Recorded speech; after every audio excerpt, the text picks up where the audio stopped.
One of the great powers of science fiction. Hold on, Josh. I gotta swallow. This isn't the first time, Josh. I apologize for him. No, it's fine. He needs 16 hours of sleep at night, and he needs 7 times filtered bottled water every day just before. That's tremendous. I mean, if you can He's do a it. disgusting rider. Yeah. If you can do it, why not do it, right? But I'm You think this just happens? just incredibly humble and Jeez. I don't know. thoughtful This is and- chipped away by artisans. I know. Yeah, sure. yeah. So one of the great powers. Slowly. Yes. One of the great powers of science fiction Yes. is that it causes us to sort of step back from ourselves and to look at humanity as a whole, at the bigger picture. Yeah. And I wonder if it makes us potentially pessimistic. I get pessimistic, I know, but I'm asking for your opinion on it. Do you guys? He's looking at me the whole time, and then he was like, "But I'm asking for your opinion." No. But also, I love how his position is just like, you can get away with anything because they'll cut that part out. You can just like, I'm a serial killer, but I want to know how you feel about being a serial killer. Just like you're trapped. You're like, okay, well, I'm gonna hit the question hard. No, they're never gonna. It's No, never it's going fine. in the I'm footage. sorry. So the pessimism If you don't mind is just what getting you're serial asking. killer in there, Yeah, when just you repeat, when you anywhere say the can. question. Just mouth it. We'll put it in. Does our thirst for knowledge doom us?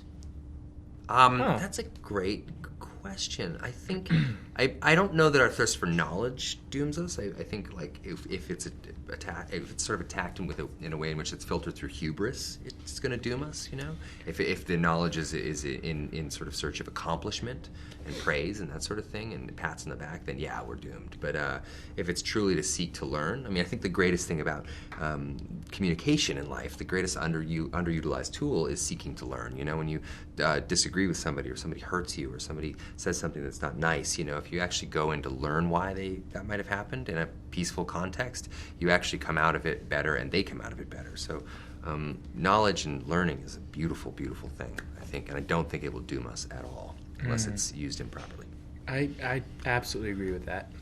I mean, I think the idea of knowing more it depends on what it is that you want to know about. I don't think it's necessarily about just moving in, but anytime you talk about learning, anytime you ask, you talk about educating yourself about something, I can't understand any harm in that. Mm-hmm. But I do feel that you also have to enter a situation, or one does, I mean, I'm talking about you specifically, one has to enter it knowing yourself, because then you can actually listen to yourself and know what is right and maybe what might not be so right. How far are you going? I mean, that's part of the whole thing.